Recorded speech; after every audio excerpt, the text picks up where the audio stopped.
இன்றைக்கி வந்து நம்ம பார்க்க போகிறது என்னென்னா, ரொம்ப எரிச்சல் தரக்கூடியதாக இருக்கும். நம்மளோட டே டு டே ஆக்டிவிட்டீஸ் பண்ணுறதுக்கே அவ்வளோ கடுப்பாக இருக்கும். காது வந்து ஒரு மாதிரி அடைச்ச மாதிரி இருக்கும், மூக்கு அடைச்ச மாதிரி இருக்கும், ஒரு மாதிரி கண்ணிலேருந்து தண்ணி வந்த மாதிரியே இருக்கும், சளி பிடிச்சிட்டு நம்ம உயிரை வாங்கி எடுக்கும்.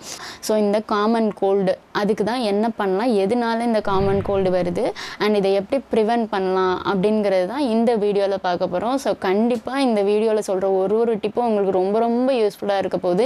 ஏன்னா சளி பிடிக்காத மனுஷனே இந்த உலகத்தில் இல்லை. எனக்கு தெரிஞ்ச வரைக்கும் எல்லாருக்குமே சளி பிடிக்க தான் செய்யும். ஸோ இந்த வீடியோ வந்து உங்களுக்கு ரொம்ப யூஸ்ஃபுல்லாக இருக்கும்னு நினைக்கிறேன். இதில் வந்து ஒரு 10 டிப்ஸ் வந்து நான் வந்து சொல்லியிருப்பேன். சளி பிடிச்சிருக்கு அப்படின்னா உங்களோட வீட்டில் இருக்கிற பொருளை வச்சு எப்படி நீங்கள் வந்து இன்ஸ்டண்ட்டாக ரெமெடி பண்ணலாம் அப்படிங்கிறது தான் ஒரு 10 டிப்ஸ் வந்து நான் வந்து இதில் சொல்லியிருப்பேன்.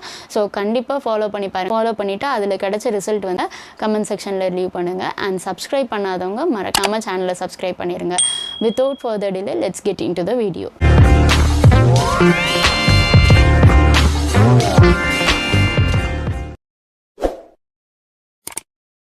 எப்போவுமே நீங்கள் வந்து யோசிச்சு பார்க்கலாம், உங்களுக்கு வந்து கோல்டு வந்து வந்துருச்சு அப்படின்னா 2 நாளைக்கு முன்னாடியோ இல்லை நேற்றோ வந்து நான் ஏதாவது குடிச்சேனா, கூலாக ஏதாவது சாப்பிட்டேனா அப்படின்னு வந்து நீங்கள் வந்து யோசிச்சு பார்ப்பீங்க.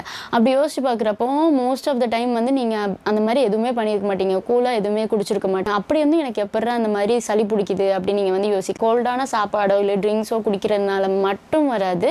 இதுக்கு வந்து நிறைய ரீசன்ஸ் வந்து இருக்குது. உங்களுக்கு வந்து அஜீரணமாக இருக்குது, ஃபுட்டு வந்து டைஜஸ்ட் ஆகலை அப்படின்னாலும் உங்களுக்கு வந்து கோல்டு வரும். அப்புறம் வந்து ரொம்ப ஸ்வீட்ஸ் வந்து அதிகமாக சாப்பிட்டானாலும், ரொம்ப ட்ரையான சாப்பாடு சாப்பிட்டாலும், சாப்பிட்ட உடனே தண்ணி குடிக்கிறதுனாலையும் இது வந்து வரும். பாதி பேர் வந்து டைமுக்கு வந்து ஃபுட் சாப்பிட மாட்டாங்க. ஒரு 12 o'clock வந்து மதியம் சாப்பிடணும் அப்படின்னா 2 o'clock 3 o'clock அந்த மாதிரி இம்ப்ராப்பர் டைமில் வந்து அவங்க ஃபுட் இன்டேக் பண்ணிக்கிறதுனாலையும் இது வந்து வருது அப்படின்னு சொல்கிறாங்க. அப்புறம் ரொம்ப ஹெவியாக சாப்பாடு சாப்பிட்றது, அப்புறம் வந்து கூல் ட்ரிங்க்ஸ் வந்து குடிக்கிறது. நிறைய பேர் நல்லா தாராளமாக ஐஸ் வாட்டர் வந்து குடிப்பாங்க. அப்படின்னாலும் வந்து இந்த கோல்டு வந்து வரும். அப்புறம் வந்து சீசன்ஸ் வந்து அடிக்கடி சேஞ்ச் ஆகிட்டு சீசனலாகவும் உங்களுக்கு வந்து கோல்டு வர்றதுக்கு வாய்ப்பு இருக்குது. அப்புறம் வந்து உங்கள் ஏரியாவில் வந்து ரொம்ப டஸ்ட்டு பொல்யூஷன் அந்த மாதிரி அதிகமாக இருந்தாலும் உங்களுக்கு கண்டிப்பாக கோல்டு வரும். ரொம்ப நேரம் பேசிக்கிட்டே இருக்கிறவங்களா இருந்தாலும் உங்களுக்கு ஃப்ரீக்வெண்ட்டாக கோல்டு வர தான் போகுது. வந்து உங்களுக்கு ஆல்ரெடி அஜீரணமாக இருக்குது, அஜீரணமாக இருக்கும்போதே நீங்கள் அடிக்கடி குளிச்சுட்ருக்கீங்க அப்படின்னாலும் உங்களுக்கு வந்து கோல்டு வந்து வரும். என்னென்ன பண்ணால் வந்து இந்த கோல்டு வரும் அப்படின்னு நான் சொல்லிட்டேன். நான் சொல்லியிருந்த அந்த 10 டிப் இருக்கு இல்லையா, அந்த 10 டிப்பில் மொதல் டிப் என்னென்னா, நீங்கள் வந்து ஆவி பிடிக்கலாம், ஸ்டீம் இன்ஹேல் வந்து பண்ணலாம். எது வச்சுன்னா நீங்கள் துளசி கண்டங்கத்திரி இந்த மாதிரி செடியோட இலையை வச்சு நீங்கள் வந்து ஆவி பிடிக்கலாம். அப்படி இல்லையா, ரெண்டாவது என்னென்னா, நீங்கள் வந்து ரெகுலராக கீ வந்து இன்டேக் பண்ணிக்கலாம். நெய், சுத்தமான நெய் வந்து சாப்பாடோட சேர்த்து சாப்பிட்றதுனாலையும் உங்களுக்கு இந்த கோல்டுலேருந்து ப்ரிவெண்ட் ஆகிறதுக்கு சான்சஸ் இருக்குது. அப்புறம் 3வது டிப் என்னென்னா, உங்களுக்கு வந்து ரொம்ப மூக்கு வந்து ரொம்ப ஒழுகிட்டு இருக்குது, ரொம்ப சளி பிடிச்சி ரொம்ப ஃப்ளூயிட் டிஸ்சார்ஜாக இருக்குது அப்படின்னா பாலில் வந்து நாட்டு சர்க்கரையோ இல்லை சர்க்கரை எதுவுமே போடாமல் ஜிஞ்சர் அதாவது இஞ்சி வந்து போட்டு நீங்கள் குடிச்சிட்டு வரலாம். 4வது என்னென்னா, அதே பாலில் வந்து நெய் வந்து போட்டுட்டு இதுலேயும் வந்து சர்க்கரை எதுவுமே ஆட் பண்ணக்கூடாது. பாலில் நெய், அப்புறம் வந்து நம்மளோட கூஸ்பெரி இருக்குல்ல, பெரிய நெல்லிக்காவோட பவுடர் பொடி, அந்த இதையும் சேர்த்து பால், கீ அதாவது நெய், பெரிய நெல்லிக்காவோட பவுடர் இது எல்லாத்தையும் மிக்ஸ் பண்ணி கூட நீங்கள் குடிச்சிக்கலாம். இது வந்து 4வது டிப். 5வது டிப் என்ன, இலந்த பழம் இருக்கு இல்லையா, இலந்த பழத்தோட லீஃப் அதோட இலையை வந்து நெய்யில் வந்து நல்லா வறுத்து அதில் வந்து கொஞ்சம் இந்துப்பு போட்டு நீங்கள் வந்து சாப்பிட்டுட்டு வரலாம்.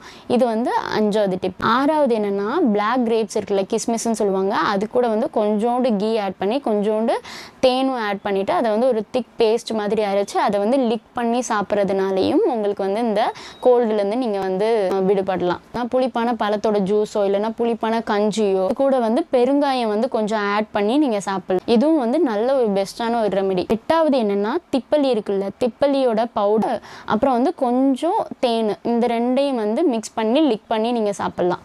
இது வந்து 8வது டிப்பு.